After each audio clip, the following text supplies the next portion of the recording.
আলহামদুলিল্লাহ, ভিডিওটা সর্বোচ্চ শেয়ার করবেন। আমাদের পক্ষে চলে আসছে। আমি গতকালকে দোয়া করেছিলাম, সত্যি সত্যি আল্লাহ তুমি ইরানকে হেফাজত করো এই যাত্রায়। কারণ লড়াই বাইধা গেলে এখানে যে ক্ষয়ক্ষতির ইস্যুটা আসবে, ইরান এই মুহূর্তে গেল কয়েকটা যুদ্ধ, আভ্যন্তরীণ জনগণের সাথে যে অবস্থা, সবকিছু মিলে ইরান কিন্তু এই মুহূর্তে একটু বিধ্বস্ত, একটু ক্লান্ত। তবে শক্তি বা সাহস কোনোটাই হারায় নাই। সাহসের জায়গাটা আপনি দেখেন, এরা একটা ন্যারেটিভ তৈরি করে ফেলছিল যে পালাই যাবে।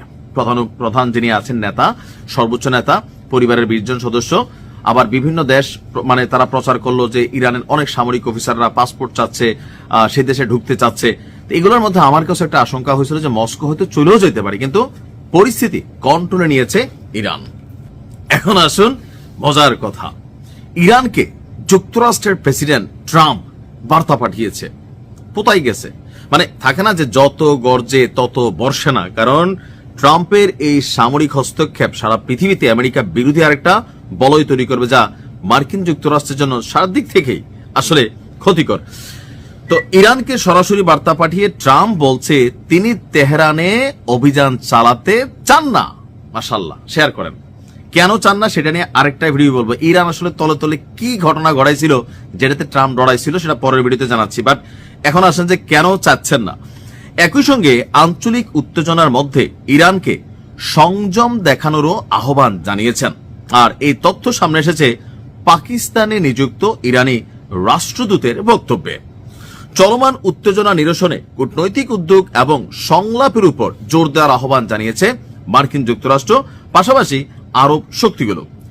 সংবাদ মাধ্যম আল জাজিরা বলছে যে প্রেসিডেন্ট ডোনাল্ড ট্রাম্প ইরানকে স্পষ্ট জানিয়ে দিয়েছেন তিনি এই দেশটির উপর হামলা চালানোর কোনো পরিকল্পনাও করছেন না। তবে আমার না বিশ্বাস হচ্ছে না। থাকে না যে হঠাৎ করে এত ভালো, যে মুসলিমদের বউকার কি এত ভালো না, ভেজাল আছে। কারণ 2 দিন আগে যে হুঁশিয়ারি দিছে ট্রাম্প কি আসলে এখানে পোতায় যাচ্ছে, এটা আমার কেন যেন একটা কনফিউশন আছে যে ইরানকে হয়তো তারা যেই সর্বোচ্চ একটা সতর্ক অবস্থানে আছে, সেখান থেকে তারা যেন একটু রিল্যাক্সলি মোডে থাকে না, বেড়াকে ফিরে যাও সৈনিকেরা, আকাশ প্রতিরক্ষা সিস্টেমের এত নজরদারি দরকার নাই, যুদ্ধ না থাকলে যেটা হয় আর কি, তাই না? তো ওইরকম পরিস্থিতি তৈরি হলে টুস করে ঘটনা করে দিবে। এদের তো কারোর কাছে জবাবদিহিতা নাই, এদেরকে তো কেউ আর স্যাংশন দিবে না, এদের সাথে সম্পর্ক কাট আপ করবে না, এরা যা বলবে বিশ্ব মিডিয়া তাই দেখাবে। সো এইটা একটা প্ল্যান বি হইতে পারে। বাট রাইট নাও আলোচনাটা হচ্ছে যে ট্রাম্প বলছে যে কোনো পরিকল্পনা নাকি নাই। একই সঙ্গে যে ইরানের যে জনগণ আছে, এই জনগণের সাথে এবং মধ্যপ্রাচ্যের যে সামরিক ঘাঁটিগুলো আছে, এগুলোর ব্যাপারেও ইরানকে সংযম দেখানোর আহ্বান জানিয়েছে। বলা হচ্ছে যে বুধবার পাকিস্তান সময় রাত 1টার দিকে পাকিস্তানে নিযুক্ত ইরানি রাষ্ট্রদূত বলেছেন যে ট্রাম্প যুদ্ধ চান না। কি চায়? তিনি নাকি শান্তি চায়। ইরান যেন এই অঞ্চলে যুক্তরাষ্ট্রের স্বার্থে কোনো ধরনের হামলা না চালায়, এই অনুরোধও তিনি করেছেন।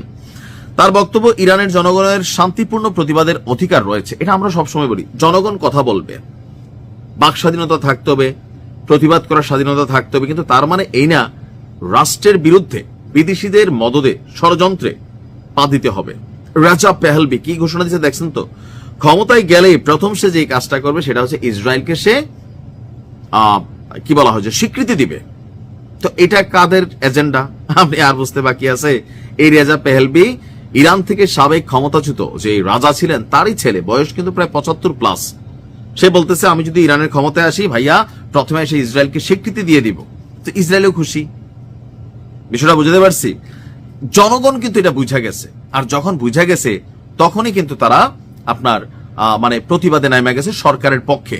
প্রথমে বিপক্ষে ছিল, কারণ তাদের দাবি ছিল অর্থনৈতিক ইস্যু, এটা নিয়ে সরকার কথা বলুক, একটা সিস্টেম ইমপ্লিমেন্ট করুক।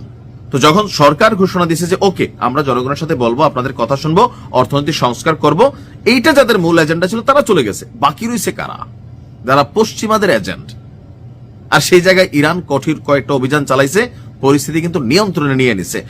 তো সবকিছু মিলে আমার ধারণা যে ট্রাম্প প্ল্যান বি করতেছে, অথবা অন্য একটা কারণ, ওই কারণটা পরবর্তী ভিডিওতে দেখবেন। আমার ধারণা ওই কারণটা অথবা এটার সাথে আরেকটা কারণ আছে, বিশ্লেষণ করলেই বুঝতে পারবেন। তো আপাতত স্বস্তির সংবাদ, ভালো থাকুন।